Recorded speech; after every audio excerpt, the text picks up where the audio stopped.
Hey guys, it's Jenna with Dog Liaison Training, and today we are going to talk about puppy vaccinations. How many are necessary? When are they necessary? How do they affect the dog's behavior? And how do puppy vaccinations interfere with the critical socialization at that early age? Okay, so a couple things. When we're talking about development, the first 18 weeks of a puppy are the most critical. So 90% of the dog's personality is determined by the time that they're 18 weeks old, and beyond that, vast majority of their physiological development is established as well. So a lot is going on in the first 18 weeks, and if you don't have that healthy balance between the two, you're going to severely lack on one of them, okay? And it's going to hurt you for the rest of the dog's life. So, if you have a breeder that's saying you need to take your dog out everywhere and get him socialized and go everywhere, but you also have a vet that's saying, well, you can't take him anywhere because he doesn't have all his shots, and he could get parvo, and the risk of parvo is horrible. Now you have these two polar opposites, and you have to find somewhere in the middle, and that's really the trick. Is that you don't want to absolutely take black and white decisions. You want to find somewhere in the middle. Okay. So here's the reality, because we take an evidence-based approach here, okay? The reality is that the first immunization actually comes from a puppy's mother. So the first 3 days of a dog's life, if they're nursing from their mother, they're actually receiving colostrum, and colostrum is going to come from the mother, and it's going to fight off diseases for the first 12 weeks of the dog's life, in theory, okay? However, as time progresses, as weeks progress, the colostrum depletes in power. So it might only work at 80% efficiency at 6 weeks and only be working at 10% efficiency at 12 weeks. Okay? So the idea behind vaccinations is that if we cut in at 6 weeks, then we are compromising for what the colostrum is losing, right? The irony of that is that if you give a dog a puppy vaccination at 6 weeks, if you give him distemper at 6 weeks, if the colostrum is working effectively, then it'll actually kick that vaccination back out and fight against it, and it's as if the vaccine never happened, okay? Which is one of the reasons you might need a booster 3 weeks later. So 3 weeks later, the first one didn't take, you need that second one to actually come in, and hopefully the colostrum doesn't kick this one out again, okay?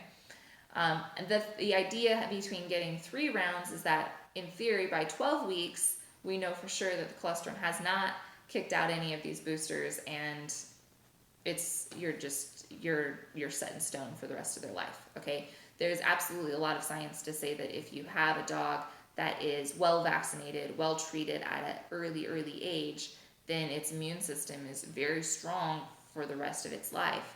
And by the time the dog is 2 years old, you may only need another vaccine 3-5 years later. You don't even need it annually. You can go several years without those vaccines. So when we're thinking about the importance of those early vaccines, they're pretty high, but they also come with kind of a risk factor. There are absolutely outliers that if you over-vaccinate, you could end up with behavioral issues, not just within a 24-48 hour period, but you could end up with behavioral issues a year, 2 years later, 5 years later. Now, this is a pretty well-studied topic, and there's a lot of research on it, okay?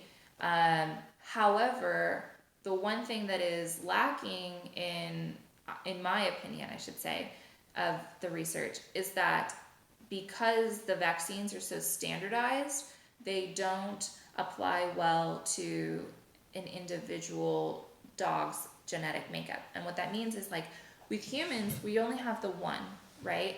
But with dogs, there are 306 breeds, and beyond that, you can mix the breeds. So you could have an individual who has 6 genetic makeups, and for all intents and purposes, they're rare. They're an exception because those 6 genetic breeds don't usually come into contact with each other. So as a result of that, if you give that rare breed or that rare dog, an individual, this standardized vaccine, it could absolutely have an unusual effect, right? An unlikely effect. And this is where the research is a little lacking, in that it's hard to say exactly which individual dogs are going to have this negative outcome to the vaccines, because there's such a wide variety of dogs and genetic makeups and breeds, okay? So absolutely you can have behavioral issues as a result of giving vaccines, but you also kind of have to weigh your risk reward. And that would be the theme of this lesson, which is that all of this is weighing your risk reward, okay? If your dog, for all intents and purposes, came from a litter, you know that he nursed for the first 3 days at minimum, right? Got that colostrum in his system. If you know for sure that he has his first 2 rounds, probably even his first round, all by the time he's 10 weeks old, 12 weeks old, take him out.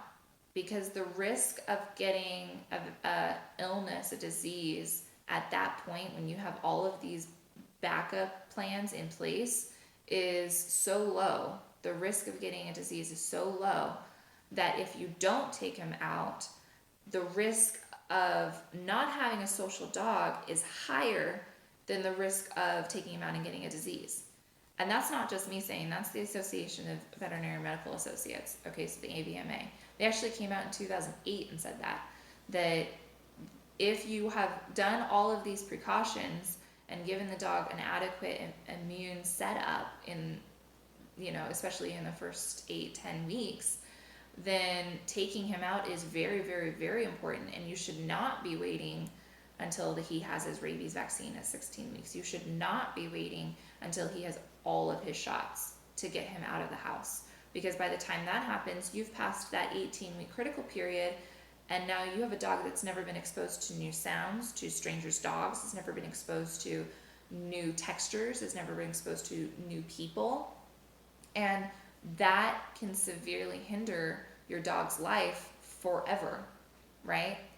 So while we do want to think about the rewards of vaccinating and the importance of having that on a timely basis, we also want to think about the rewards of getting them out in the world socialized.